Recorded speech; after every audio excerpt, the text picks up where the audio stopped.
I'm going to teach you how to shadow box and how to do it where you're actually learning stuff and developing skills that you want to develop. I've done previous ones where we're working on a system for very specific tools. Now we're going a bit more free and creative and stuff that is very specifically designed to help your specific needs. And it's simple.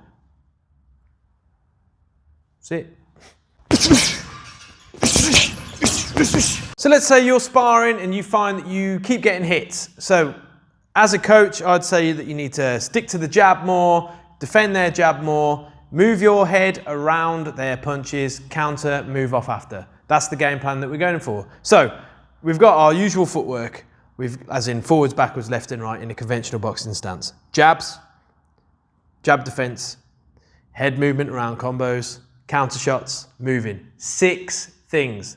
That's all you're going to work on. If you strip everything back and work on it round by round, you will be shadowboxing better, more creatively, and also increasing your boxing skill in no time.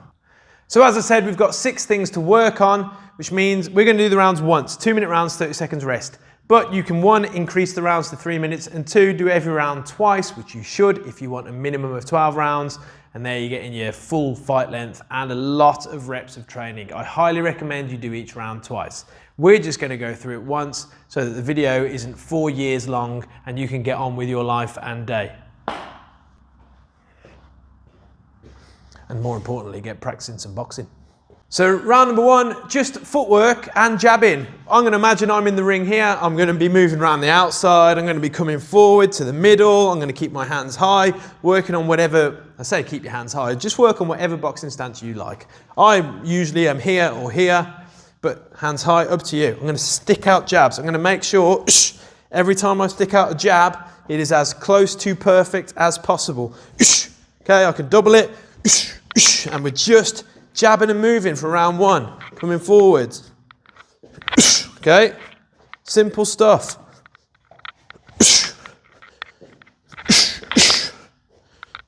And this is it. It's discipline that will make your boxing set sail and become creatively free.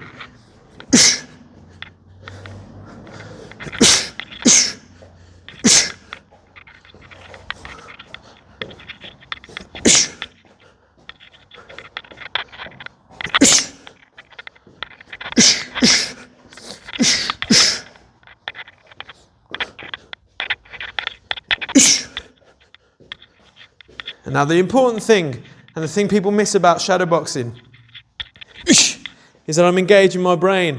I'm not just jabbing at random. I'm imagining them. I can see my opponent. I know how they're moving, what they're doing, how they're responding to the jab. And it's the imaginative side of shadowboxing that is going to bring your fighting and sparring on leaps and bounds. You are always reading, thinking, creating the next step or the next 3 steps. And to do that, you have to practice it. It is a creative sport. It's a creative violence. So, round 1 done. Round 2, we're going to jab, have our footwork going as standard, and defend the jabs. For me, let's say I need to specifically work on the catch. I'm going to catch jabs and I'm going to catch and jab to get counters in, all right? My coach has told me that my catch is weak and I need to work on it. That's what I'm going to do. Every now and again, I might add in some other jab defenses, but the catch is my main one for today. So, round is on. We're moving round. 2 minutes of work. I'm going to jab. I'm going to catch. I'm going to catch, jab, catch, jab. Now, they're mental reps. I'm not catching anything physical, obviously. They're still very important. They need to be. There's no excuse now for your shadowboxing to not be perfect or as close to perfect as possible. I'm not going to catch like this. I'm not going to catch like this. I'm going to catch and jab at the same time. Okay. See, now they're moving on the ropes. I'm imagining where they are all the time. I know what they're doing. Maybe they start swinging punches, so I'm going to get out of there.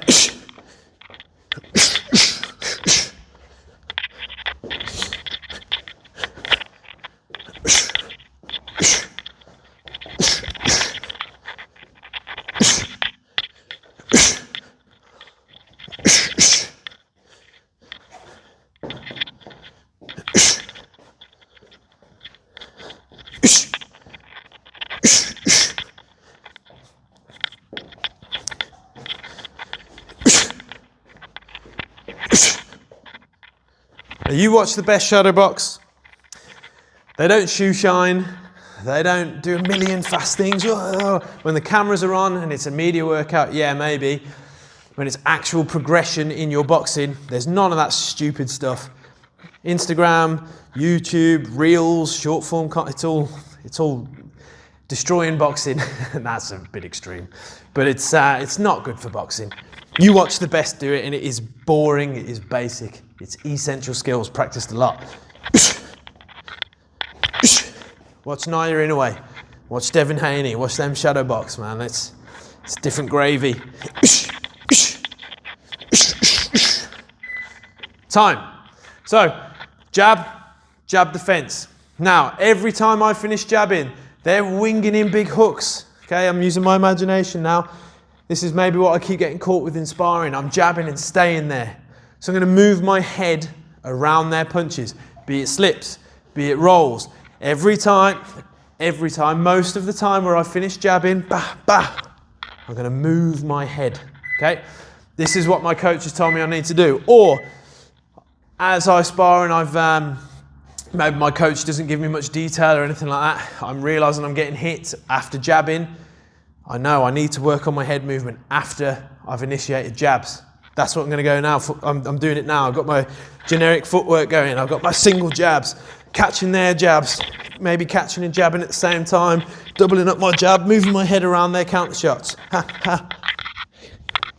Ha, ha. Okay? Jab, catch. Jab, jab, catch, slip. Jabs, right, hey, ha, ooh, hey, ha. And those sound effects are necessary.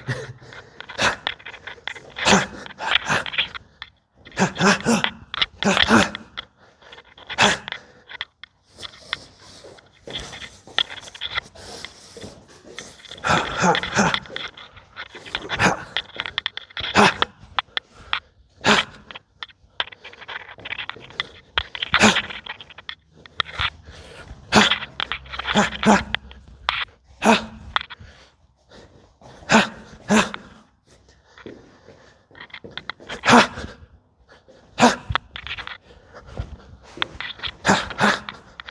Okay, I'm thinking.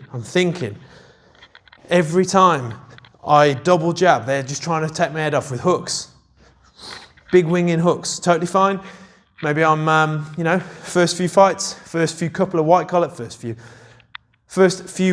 fights where it is very much, got to move my head around it, If I can see it in my mind's eye, I've already done it 1,000 times before I even get into the ring.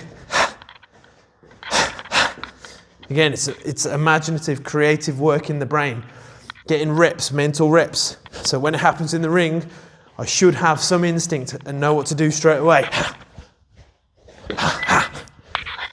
Done. So I'm jabbing, catching the jab. I am moving my head after these jab exchanges.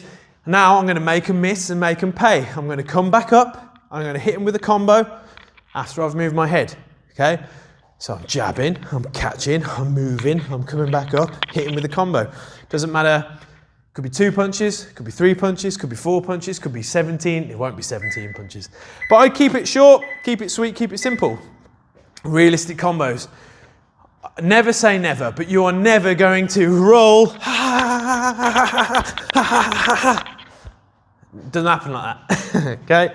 So I'm jabbing, I can see them, they've got the middle of the ring, jabbing around, catching their jab and jabbing at the same time, catch, double jab, they're trying to hit me, coming back up, cross, up, cross, getting out maybe, jab, catch, double jab, they're trying to hit me, hook, hook, bang, okay? That kind of thing. Make them miss, make them pay. A lot of people, beginner to intermediate, they still take turns, they'll make them miss. Okay, my turn now, you've just missed your chance. Make them miss, come back up with shots. Ha. You got to be brave. You got to take calculated risks. Ha.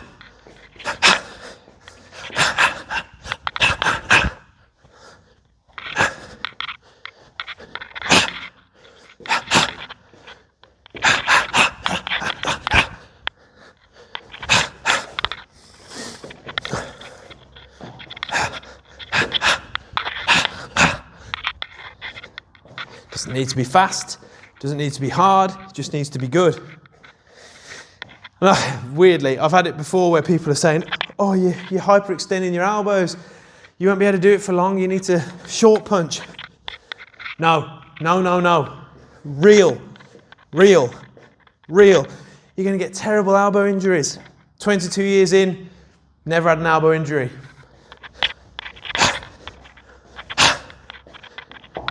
Make it as close to perfection as possible.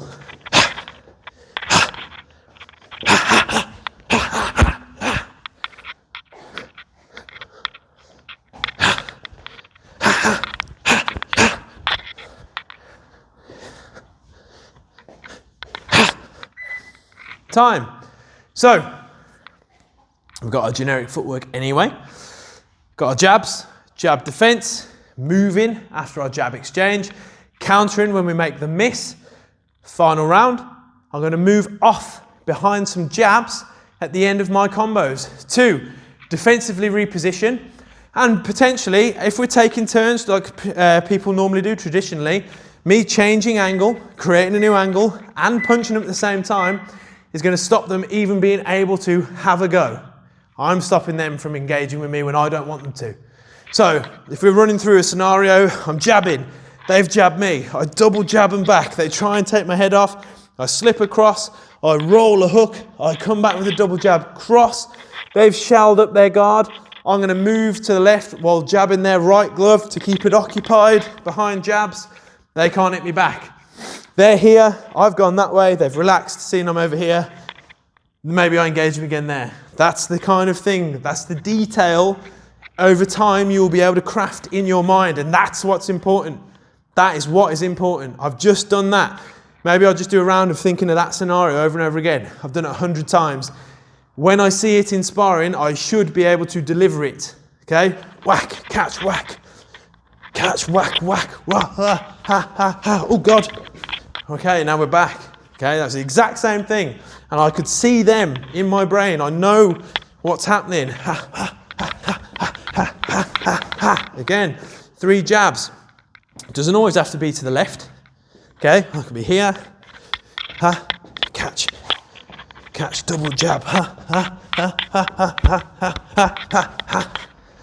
Doesn't always have to be 3 either. It can be a double. It can be a triple, but I do want to move. I want to create some space. I want to do more than a single step. Single steps are great.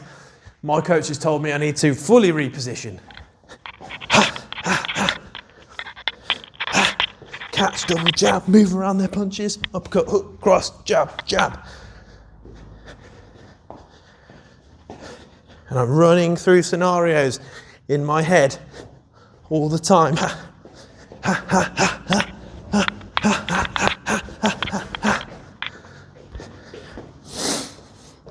Taking the center of the ring. Time. So I'm imaginatively creating sparring scenarios while shadowboxing. All the time people ask me, how are you creating these traps? Like, how do you think ahead? How am I supposed to do my head move? All this stuff, right? That's how. I've just done a load of reps of very creative, detailed shadowboxing.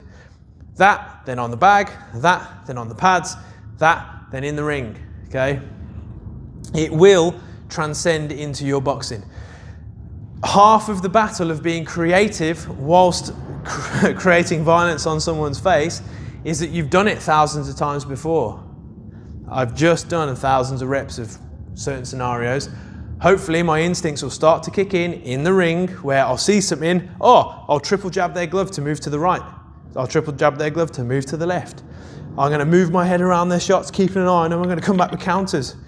Not necessarily thinking of what, you know, now I'm thinking in what I'm doing all the time, how my feet are, how I'm set. Right, I want to hit them with a big hook. I know my hook's good. How am I going to open that up? I'm going to jab. I'm going to jab low, see if I can get the hand down. Right, I'm going to keep peppering them with the right hand every now and again. Now their hand's catching low. I'm going to wing that big hook in. Now you're thinking in steps. Now you're playing chess, not checkers. This is how you craft your brain into thinking 3 or 4 or 5 steps ahead while staying calm, whilst in the crucible, whilst in the fire. It takes a long time, but it is doable. You can definitely do it. Deliberate, proper training. Thank you again for your time. Give us your like and subscribe. Much appreciated. Let me know if it helps you out.